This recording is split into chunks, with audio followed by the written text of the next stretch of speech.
दोन्ही गटाकडून शरद पवार साहेब आणि अजितदादांकडून दोन्ही साईड्सनी मेन्शन केलं होतं काल मॅटर। अजितदादांचं असं म्हणणं आहे की तुम्ही जे आम्हाला सांगितलंय लिहायला कोर्टाने की हे प्रकरण न्यायप्रविष्ट आहे आणि ह्याच्यावर न्यायप्रविष्ट असल्यामुळं आम्हाला ही मुभा सुप्रीम कोर्टाने फक्त अंतिम निर्णय येईपर्यंतच दिली गेली आहे। तर अजितदादांचं म्हणणं आहे की आम्ही हे दर जाहिरातीत लिहू शकत नाही, आम्ही किती लोकांना थांबू, किती लोकांना सांगू, किती कार्यकर्त्यांना सांगू, तर तुम्ही आम्हाला थोडे त्याच्यात शिथिलता द्या, थोडी मुभा द्या की ते काही ठिकाणीच लिहायला आम्हाला मुभा असं हे सांगा, कारण सगळीकडे जर आम्हाला ते डिस्क्लेमरसारखं लिहावं लागलं मजकूर तर आमचं थोडं अवघड होईल।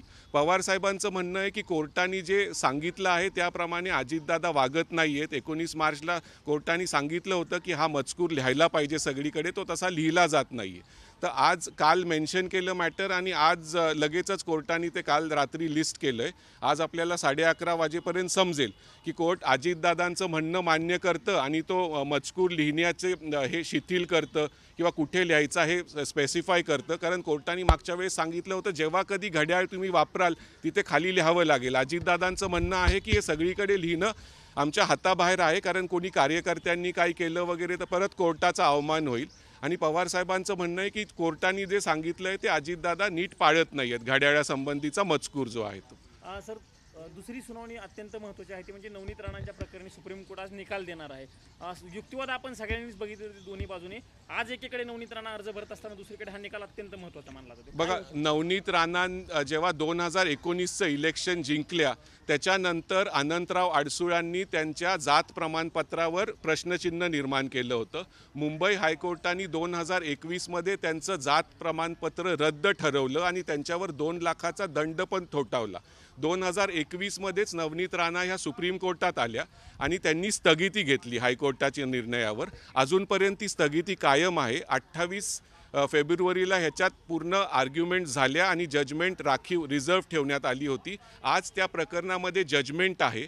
जर हायकोर्टाचा निर्णय उचलून धरला आणि सांगितलं सुप्रीम कोर्टाने तर हायकोर्ट बरोबर आहे, तर नवनीत राणा यांचं जात प्रमाणपत्र जे हायकोर्टाने रद्द ठरवले तसाच तो निर्णय राहील आणि त्यांना पुढे इलेक्शन लढता येणार नाही।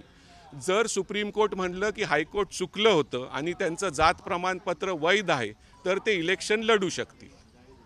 आज निकाल साधारणतः किती वाजेपर्यंत येणं अपेक्षित आहे? बघा, आज फली नरिमन ज्यांचा देहांत झाला होता त्यांचा रेफरन्स आहे कोर्ट नंबर 1 मध्ये, तर 11:30 11:15 11:30ला सगळे कोर्ट बसतील, तर 11:30 नंतरच नवनीत राणांचा निकाल पण अपेक्षित आहे आणि राष्ट्रवादीच्या घड्याळासंबंधीचे दोन्ही बाजूंचे आर्ग्युमेंट्स पण त्याच वेळेस होतील आणि कोर्ट त्याच्यावर पण भाष्य करेल। देश विदेशातील प्रत्येक घडामोडींचे लाईव्ह अपडेट मिळवण्यासाठी आता साम टीव्हीच्या सर्व सोशल मीडिया प्लॅटफॉर्मला लाईक, फॉलो आणि सबस्क्राईब करा। तसंच सर्व नोटिफिकेशनसाठी बेल आयकॉन प्रेस करायला विसरू नका।